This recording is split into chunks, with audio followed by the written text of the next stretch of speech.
কেমন আছো আমার সকল বন্ধুরা? আজকে আমি চলে এসেছি আবার একটা নিউ রেসিপি নিয়ে।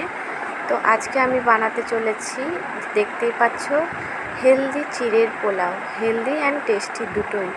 সকালে হাজব্যান্ডকে ব্রেকফাস্টে কী দেবো খুঁজে পাচ্ছি না, তো ভাবলাম কি এত তাড়াহুড়োর মধ্যে এটাই বেস্ট হবে। ওই জন্য বানিয়ে ফেললাম চিড়ের পোলাও, হেলদি অ্যান্ড টেস্টি।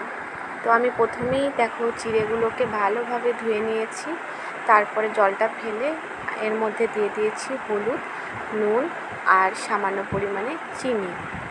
তো এটাকে দিয়ে মাখিয়ে মোটামুটি 2 থেকে 3 মিনিট রেখে দিতে হবে। আমি রেখে দেবো, ততক্ষণে আমার যে সবজিগুলো আছে ওগুলো আমি কেটে নেব। দেখতে পাচ্ছ এটা এখন জলটা একটু শুকিয়ে নেয়, কারণ আমার এটা মোটা চিড়ে, তো পাতলাটা হলে মানে সঙ্গে সঙ্গেই হয়ে যায়। তো এটা যেহেতু একটু ঠিক পোহা, সেই জন্য এটা একটু টাইম লাগবে ভিজতে। তো তার মধ্যে আমি সবজিগুলো কেটে নিচ্ছি। আমার এখানে ছিল গাজর আর ক্যাপসিকাম, আর নিয়ে নিয়েছি টমেটো আর পেঁয়াজ। তো যারা নিরামিষ খান তারা পেঁয়াজটা স্কিপ করতে পারেন।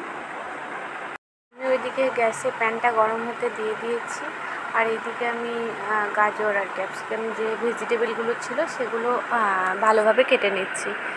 তো এগুলো কাটতে মোটামুটি 2 থেকে 3 মিনিট সময় লেগে যায়। ততক্ষণে তেলটাও ভালোভাবে গরম হয়ে যাবে, মানে প্যানটা গরম হয়ে যাবে। তো আমি এখানে সব অল্প করে কুচি করে নিয়েছি।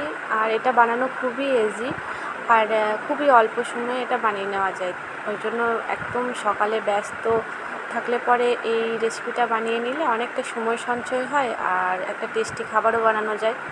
তো আমি এর মধ্যে দিয়ে দিলাম দেখো সাদা তেল, তার মধ্যে দিয়ে দিলাম সর্ষে, গোটা সর্ষে, তার মধ্যে দিয়ে দিলাম গোটা জিরে, আর দিয়ে দিলাম কারি পাতা।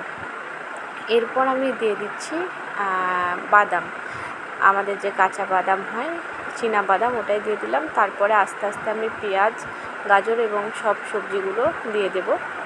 তো সবগুলো দিয়ে ভালোভাবে নেড়ে চেড়ে ভেজে নেব, যাতে ভালোভাবে সিদ্ধ হয়ে যায়, কাঁচা ভাবটা চলে যায়। দেখো বাদামগুলোও ভাজা হয়ে গেছে, আর আমি সবজিগুলো ভাজার জন্য হালকা একটু লবণ দিলাম, কারণ আমি লবণটা চিড়ের মধ্যে দিয়েই রেখেছি, তাই বেশি দিলে একদম লবণ হয়ে যাবে বেশি। তো ওই জন্য এখন দেখো একটুখানি ভাজতে ভাজতে একটুখানি সিদ্ধ হতে টাইম দিচ্ছিলাম। তো তারপরে এই যে মোটামুটি আমার দেখতেই পাচ্ছ ভাজা হয়ে গেছে, আর মোটামুটি সিদ্ধও হয়ে গেছে। এরপর আমি ওই যে সোক করে রাখা চিড়েগুলো দিয়ে দিয়েছি। তো এটা ভালোভাবে নেড়ে ছেড়ে এটাও মোটামুটি 1 মিনিট মতো ভেজে নিলে পরেই হয়ে যাবে, কারণ চিড়েটা তো এমনি নরমই ছিল, জাস্ট একবার ফ্রাই করে নিলেই নরম হয়ে যায়। আর এই দেখো ভালোভাবে আমি সবজিগুলোর সাথে মিশিয়ে নিচ্ছি, যাতে মশলাটা একদম পারফেক্টভাবে সবার সাথে মিশে যায়। তো একদম রেডি আমার চিড়ের পোলাও, একদম হেলদি রেসিপি।